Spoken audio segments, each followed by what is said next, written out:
बिस्मिल्लाहिर्रहमानिर्रहीम। Class 9 and first year. आज हमारा टॉपिक है सेल वॉल। अब सेल वॉल क्या चीज होती है? सेल वॉल जो है basically it is the outer most layer in the case of plant cell, और एनिमल सेल के अंदर ये क्या होगी जी? एब्सेंट होगी।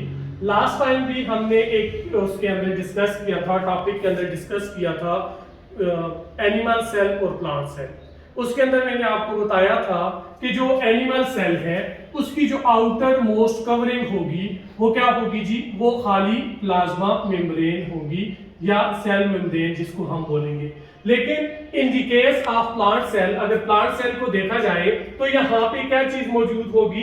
इसकी जो इनर मोस्ट कवरिंग होगी वो प्लाज्मा मेम्ब्रेन होगी। उसके बाद हमारे पास सेकेंडरी और प्राइमरी सेल वॉल मौजूद होगी। डिस्कवरी की अगर बात की जाए तो सेल वॉल रॉबर्ट हुक ने डिस्कवर की थी 1665 के ऊपर इन प्लांट के अंदर ये सबसे पहले डिस्कवर हुई थी। अब यहाँ पे हमारे पास कंपोजिशन की अगर बात की जाए, यानी कि chemical composition of cell wall की अगर बात की जाए तो प्लांट सेल के अंदर cell wall is made up of a cellulose. अब सेलुलोज क्या चीज होती है? सेलुलोज बेसिकली हमारे पास क्या चीज होगा जी? इट इज दी पॉलीसेकेराइड है। ये पॉलीसेकेराइड्स है, यानी कि ये हमारे पास कार्बोहाइड्रेट्स हैं, ये शुगर्स हैं, और मोस्ट अबंडेंट कार्बोहाइड्रेट जो है वो पॉलीसेकेराइड्स हैं, जो कि किसके अंदर मौजूद होंगे? प्लांट सेल वॉल के अंदर मौजूद होंगे। इसके बाद सेल वॉल जो है वो बैक्टीरिया के अंदर भी मौजूद होगी। अब जो बैक्टीरियल सेल वॉल है वो किससे बनी हुई होगी? वो म्यूरिन से बनी हुई होगी। अब म्यूरिन जो है ये बेसिकली म्यूरिन जो है ये किस किस से बनी हुई होगी? एक तो म्यूरिन के अंदर कार्बोहाइड्रेट्स मौजूद होंगे।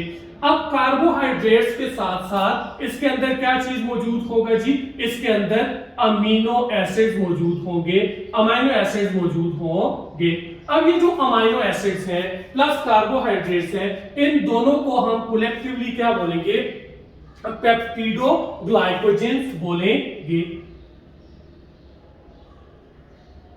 ग्लाइकोजिन बोला जाएगा। और ये जो पेप्टिडोग्लाइकोजिन है, यानी कि कार्बोहाइड्रेट्स और अमीनो एसिड जो है ये बैक्टीरियल सेल वॉल के अंदर मौजूद होते हैं। आपने एक बात ध्यान में रखनी है कि बैक्टीरिया के अंदर इसकी एक स्पीशी है जिसको माइकोप्लाज्म बोला जाता है।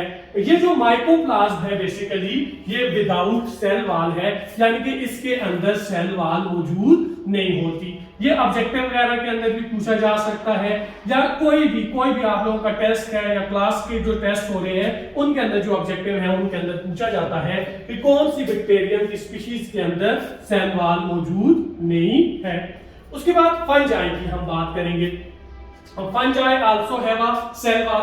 अब यहाँ पे ये जो फंजाई है इसकी जो सेल वॉल है वो किससे बनी होगी जी? वो काइटिन से मिलके बनी हुई होगी। अब ये जो चिटिन जिसको नॉर्मली बोला जाता है इससे मिलके बनी हुई होगी। अब ये जो चिटिन जो है ये किसका कंपाउंड है जी? इसके अंदर नाइट्रोजनस पॉलीसेकेराइड्स मौजूद होंगे, यानी कि इसके अंदर नाइट्रोजन कंटेनिंग कंपाउंड मौजूद होंगे प्लस पॉलीसेकेराइड्स मौजूद होंगे।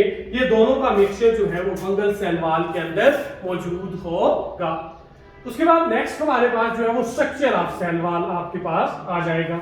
अब स्ट्रक्चर ऑफ सेल वॉल की अगर हम बात करें तो जो सेल वॉल है, जो प्लांट है, प्लांट की सबसे पहले फॉर एग्जांपल हमारे पास यहाँ पे अगर माइटोसिस का प्रोसेस हो रहा है, ये हमारे पास क्या चीज है जी? एक सेल है। ये by the process of mitosis divide होगा दो सेल्स के अंदर, एक सेल और दूसरा सेल, ये प्लांट सेल है। जब ये दो सेल्स के अंदर डिवाइड होगा तो इस न्यूली फॉर्म जो डॉटर सेल है इसके अंदर जो आउटर मोस्ट बाउंड्री होगी वो हमारे पास क्या होगी जी? प्राइमरी सेल वॉल आ जाएगी। अब यहाँ पे जब प्राइमरी सेल वॉल आ जाएगी तो प्राइमरी सेल वॉल के अंदर वाली साइड के ऊपर फॉर एग्जांपल यहाँ पे हमारे पास क्या है कि ये हमारे पास ये आउटर मोस्ट कवरिंग जो है ये आपके पास क्या आ जाएगी जी? ये प्राइमरी सेल वॉल आ जाएगी। अब प्राइमरी सेल वॉल के अंदर ये ब्लू लाइन जो आपको शो हो रही है ये सेकेंडरी सेल वॉल है। जब आपके पास सेल मैच्योर होना स्टार्ट कर देंगे तो then inner side of cell wall, primary cell wall के ऊपर क्या होगा? डेवलपमेंट ऑफ वॉल होगी, एक और वॉल डेवलप होना स्टार्ट हो जाएगी। This wall is known known as a secondary cell wall. इस सेकेंडरी सेल वॉल के नीचे एक और वॉल मौजूद होगी, this it is known as a plasma membrane. इस वॉल को हम क्या बोलेंगे जी, प्लाज्मा मेम्ब्रेन बोलेंगे। अब यहाँ पे ये तमाम के तमाम सेल जो है, चाहे ये आइसोलेटेड फॉर्म में मौजूद है या चाहे ये ग्रुप की फॉर्म में मौजूद है, तमाम के तमाम सेल जो है उनकी अपनी सेल वॉल मौजूद होती है। अब यहाँ पे ये जो प्राइमरी सेल वॉल है, एक सेल की भी दूसरे सेल की भी, ये एक दूसरे के साथ जुड़े होते हैं with the help of middle lamella. अब इस मिडल लेमेला के अंदर क्या चीज मौजूद होगी, पेक्टिन मौजूद होगी। ये भी हमारे पास क्या है जी, बेसिकली ये कार्बोहाइड्रेट्स है। और ये जो कार्बोहाइड्रेट्स है ये किस तरह का है जी, जेली लाइक होगा या हम इसको ग्लू लाइक भी बोल सकते हैं, जिस वजह से ये तमाम के तमाम सेल जो है एक दूसरे के साथ जुड़े हुए होते हैं। उसके बाद नेक्स्ट चीज हमारे पास जो आ जाएगी, अब ये एक सेल है, ये दूसरा सेल है आपके पास, ये दो सेल एक दूसरे के साथ जुड़े हुए हैं। इस कनेक्शन को हम क्या बोलेंगे जी, साइटोप्लाज्मिक कनेक्शन बोलेंगे, जिसके जरिए से एक्सचेंज ऑफ मटेरियल होगा। यानी कि एक सेल से दूसरे सेल के अंदर भी मटेरियल आ सकता है और इस सेल से इस साइड पे भी मटेरियल जा सकता है। अब ये जो मूवमेंट ऑफ मटेरियल होगी, ये जिस गेट के जरिए से होगी, जिस पैसेज के जरिए से होगी, it is known as plasmodesmata. Basically plasmodesmata is the cytoplasmic connection between the two neighbouring cell. ये तो था हमारे पास तमाम का तमाम सेल वॉल के हवाले से।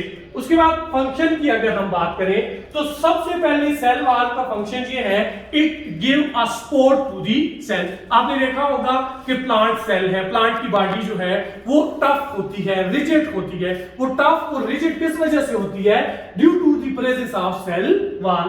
उसके बाद जो सेल वॉल है, it give a proper shape to the cell. Cell को क्या देगी जी, प्रॉपर शेप देगी, एक उसको शक्ल देगी जिस किस्म की भी होगी। आपने सुना होगा कि कुछ सेल जो है वो किस किस्म के होंगे, कुछ सेल्स राउंड होते हैं, कुछ जो है वो ओवल शेप के होते हैं, कुछ जो है वो इरेगुलर शेप के होते हैं। तो ये तमाम की तमाम जो डिफरेंट शेप्स हैं सेल की, वो due to the presence of cell wall होती है।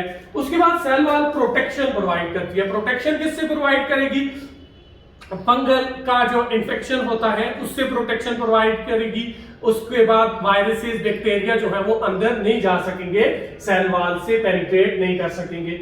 सेल वॉल के जरिए से जो सेल है वो एक दूसरे के साथ कम्युनिकेट करते हैं with the help of plasmodesmata. उसके बाद ये टर्गर प्रेशर जो है उसको विथस्टैंड करती है, यानी कि सेल वॉल इलास्टिक होती है। प्लांट मैक्सिमम अमाउंट में वाटर एब्जॉर्ब करता है वैक्यूल के अंदर। वैक्यूल जो है वो प्रेशर एक्सर्ट करता है सेल वॉल के ऊपर। As a result cell become turgid, cell जो होंगे वो टर्जिट हो जाते हैं और प्लांट बॉडी जिस वजह से सीधा खड़ी हो जाती है। उसके बाद सेल वॉल जो है ये स्टोर करती है डिफरेंट टाइप्स के केमिकल्स को भी स्टोर करती है, स्पेशली सीड्स के अंदर जो है डिफरेंट केमिकल स्टोर होते हैं। Thank you.